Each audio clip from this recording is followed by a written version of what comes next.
On the morning of July 8th, I received a curious telegram. Fine day, always my predictions. Belgian frontier. Baggage and servants leave at noon at the social session. Beginning of maneuvers at 3. So I will wait for you at the works from 5 o'clock on. Jovis. At 5 o'clock sharp, I arrived at the gasworks of La Villette. There it was, lying in the courtyard, a balloon, yellow and massive, like a cake made of cloth, spread flat under a rope.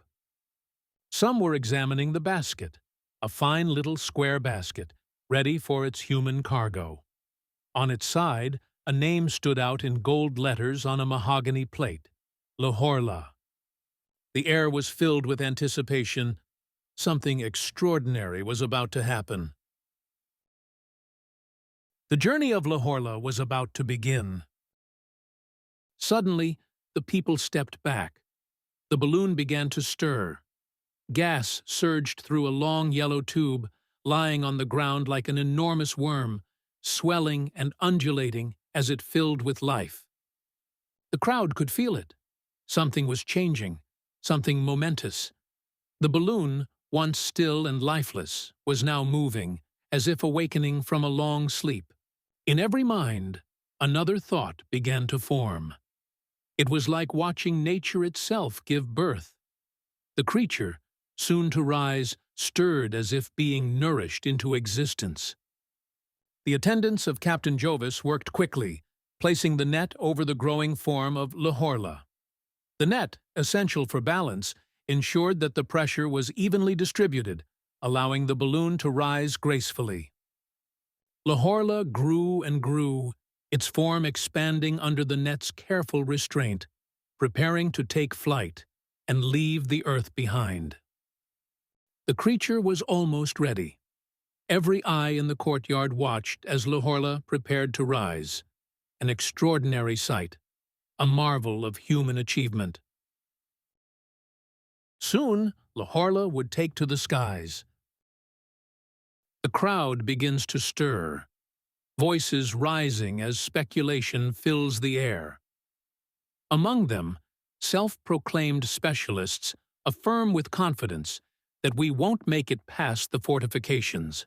Criticisms are whispered and spoken aloud, doubts cast on this novel type of balloon, an experimental marvel that has inspired as much skepticism as excitement.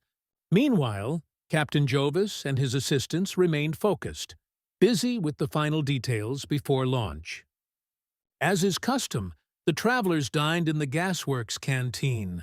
When we returned, the balloon had grown even more, enormous, swaying gently in the breeze.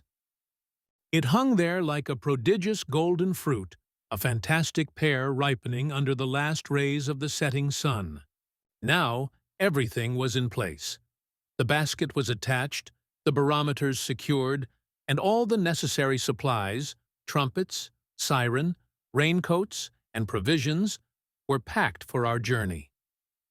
Lieutenant Mallet climbed first, taking his place on the net between the basket and the balloon. Like an officer on the starboard of a ship, he would keep watch over Le Horla's journey through the night.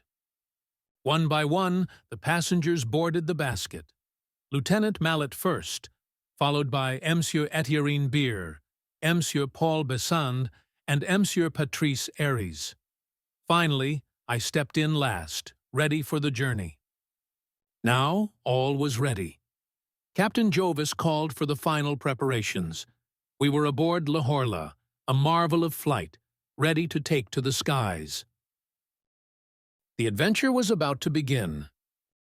The basket was too heavy for the journey ahead, and Monsieur Aries, with great regret, had to step out. Then, with a gallant nod, Monsieur Joliet cut the ropes, setting Le Horla free. In 1 second, we flew skyward. Paris quickly shrank beneath us, transforming into a dark, bluish patch, its streets and landmarks fading from view. The city gave way to vast green fields and dark forests. We were no longer bound to the earth. To see if we were rising or falling, We tossed cigarette papers into the wind. When they dropped, we knew we were climbing higher into the sky. The earth below us looked like an immense map, a colored tapestry. Sounds from the earth rose clearly to our ears: the roll of wheels, the crack of a whip, the cries of children playing. Each village brought with it new sounds, distinct and recognizable. We floated higher, the cows lowing, dogs barking, and the earth itself coming to life beneath us. Nothing was more delicate than the maneuvering of the balloon. With the release of a pinch of sand or the drop of a cigarette paper, we would rise effortlessly. Yet, we were slaves to the wind, carried along by forces beyond our control. As the earth darkened below, the moon began to rise, as though from the depths of the horizon. It floated up like a second balloon, and we watched in awe, suspended between the earth and the stars. We floated, suspended in space, between the earth and the stars. The balloon, like a wandering moon, drifted alongside us in a silence so profound it felt as though we had left the world behind, journeying through infinity. The barometers marked our steady ascent. As rice paper floated down around us like dead butterflies, we had risen above the world, the mist shrouding the earth far below. We were now only with the moon, drifting in the silent night sky. We were alone with the moon, wandering through space like planets on a journey. Everything faded: thoughts, memories, troubles, and all that remained was the pure joy of floating through the stars. We are now going down rapidly. Monsieur Mallet keeps crying, "Throw out more ballast! Throw out more ballast!" And the sand and stones we throw come back into our faces as if they are rising toward the stars. The descent is swift and unstoppable. Suddenly, from the earth appears a bright fairy light, disappearing and reappearing. But we pass so quickly, like the wind, that the lights vanish before we can fully understand them. Beer exclaims, "Look at that! What is that running over there in the fields?" Indeed, something moves swiftly across the land. The captain laughs. It is the shadow of our balloon. It will grow as we descend. The clouds gather behind us, and the captain knows that a storm is chasing us. "Get ready for the descent," cries the captain. Mallet grabs the escape valve rope, and we prepare to meet the earth. The balloon flies over the farm with terrifying speed, sending animals running for cover.